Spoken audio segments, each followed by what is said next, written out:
G'day mates, it's Busta here. And before the episode begins, I wanted to give a huge thanks to Stitch Fix for sponsoring this episode. Stitch Fix is an online personal styling service that finds and delivers clothes, shoes, and accessories to fit your body, budget, and lifestyle. Just go to stitchfix.com/scared and tell them your sizes, what styles you like, and how much you want to spend on each item. You'll then be paired with your own personal stylist who will handpick 5 items to send right to your door. Then, you try them on, pay only for what you love, and return the rest. Shipping exchanges and returns are always free too. There's also no subscription required, and you can sign up to receive scheduled shipments, or you can get your fix whenever you want. Stitch Fix's styling fee is only $20 too, which is applied toward anything you keep from your shipment. I actually recently signed up to Stitch Fix myself, and the process that they have for ordering is just super easy and really helpful. They have this really great user-friendly interface that allows you to give your sizes, what style of clothes you like, what you generally wear from day to day, along with an ability to pick styles that you like and what you would wear yourself. For someone like me personally, who honestly has so little time and has basically no idea when it comes to styling, I really enjoyed just how much of a breeze it was to just click away and have someone else do the thinking and work for me. So, if you'd like to sign up, you can get started now at stitchfix.com/scared, and you'll get an extra 25% off when you keep all 5 items in your box. That's stitchfix.com/scared to get started today. stitchfix.com/scared. I hope you guys take advantage of Stitch Fix's generous offer here, and without further ado, let's begin. So full disclosure, I'm a believer in the supernatural, and I'm also a big fan of true scary stories. I've even considered starting a channel myself, and I'm also an author with 5 novels published, one of which is a paranormal mystery. I'm not trying to self-advertise here or anything. I just want to disclose this because I don't want someone finding out that, hey, this guy is an author and thinking that I'm just making this up. I am, admittedly, exactly the kind of person who would make up a story like this, so I guess you can decide for yourself to believe me or not. Now, despite my belief in the supernatural, I've never believed in black-eyed children, even though I've always been fascinated by them. They just didn't make any sense to me. It seemed simultaneously random and kind of contrived. Nevertheless, I always thought of them as fascinating and hoped to someday use them in a story. But I never imagined that I'd be telling a true story about one. Very few authors make enough money from selling books to support themselves or a family, so I have a day job as a social worker for a private company in central Missouri, close to Sedalia. At the time, I worked in and around a small rural community called Windsor in Henry County. My job took me all over eastern Henry County, often in rural areas, down dirt roads, through thick forests, and I don't recall the exact day or even month, but sometime in the spring of 2018, I was driving on a rural road south of Windsor, specifically, and I was driving south on Evans Road. Also, just to note, in Windsor, this is a county line road because it's the county line between Henry and Pettis counties. Just south of the eastward turn to Brandon Road, Evans Road makes an L shape. You can see this in Google Maps of the area. That turns the road from north-south to east-west. When heading south, to your left is an open field, so you can see if there's anything around the bend on the east-west turn. Seeing there wasn't, I took the turn and then glanced at something on my phone, probably changing a song, I think. When I looked up, I saw a boy in the middle of the road. I wasn't going very fast. You don't take a fast turn on a dirt road unless you want to land in a ditch. But if I hadn't have turned fast, I definitely would have hit him. But he just remained stationary in the road, and I sailed past him as I laid on the brakes and skidded to a stop. I also saw him out of the side of my eyes as I passed him really close.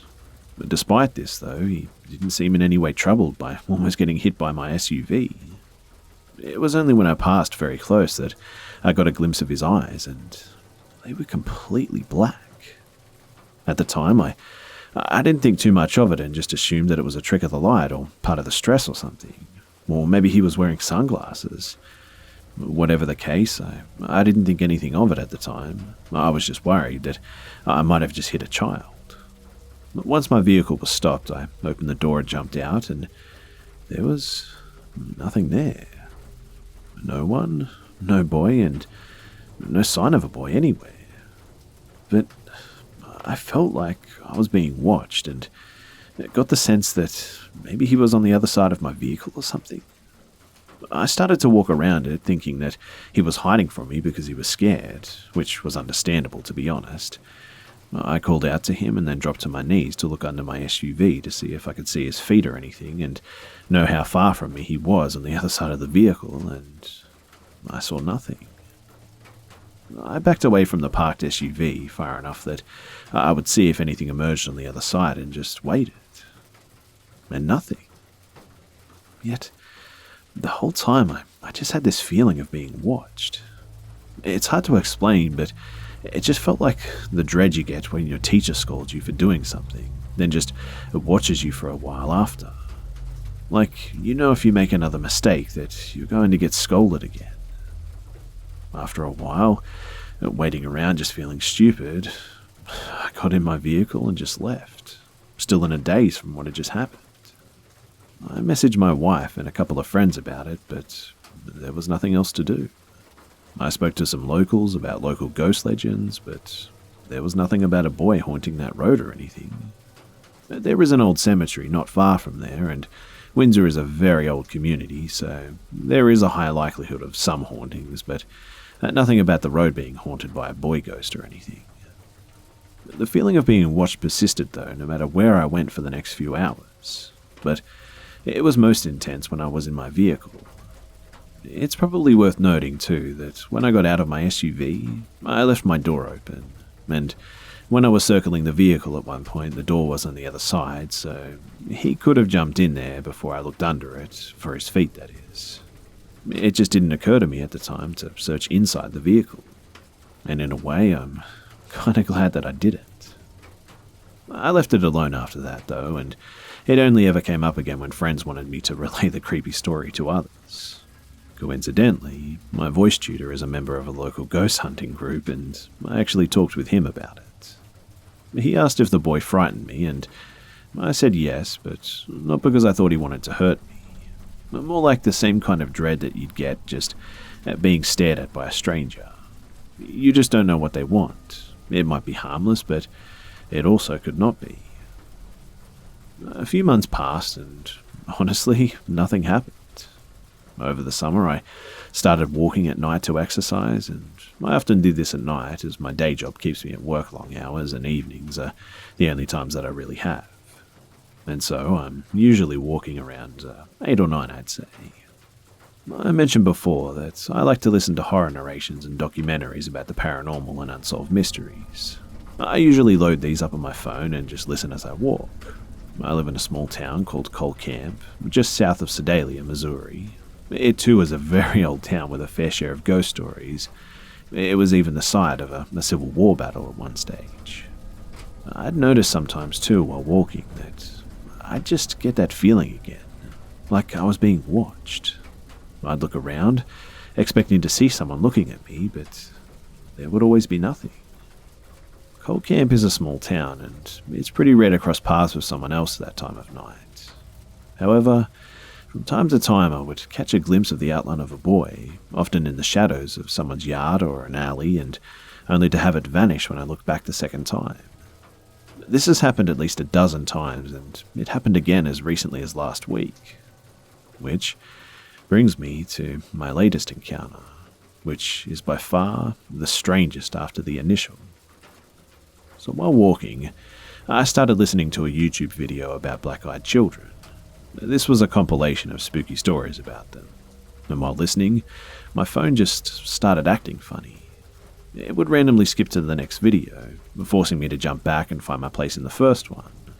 My iPhone never does this too. Coal Camp is literally in the middle of nowhere, so 4G is spotty at best though. However, when it gives out, it usually just buffers or freezes. I've never had it just skip an entire video like that. I eventually assumed that there was something wrong with that video and just went to another one. It wasn't what I wanted, but whatever. I wanted theories about black-eyed children, and I'd already started suspecting that that was what I was dealing with, and I needed some real data. I eventually found a roundtable discussion about them and started listening to that as I walked.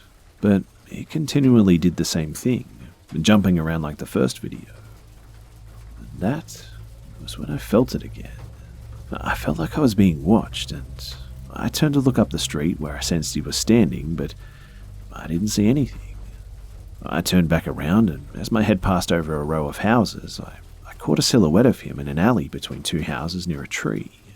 I didn't realize I'd seen him at first, but when I did, I looked back and he was gone. After this, I promptly returned home, but I have to stipulate that I wasn't really scared. I just felt kind of compelled to return home. I don't think he actually means me any harm, and if he did, he's had plenty of chances already.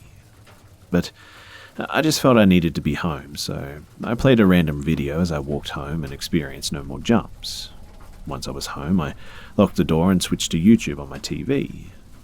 Now, my wife was at choir practice at the time, so I was home alone with our 4 cats.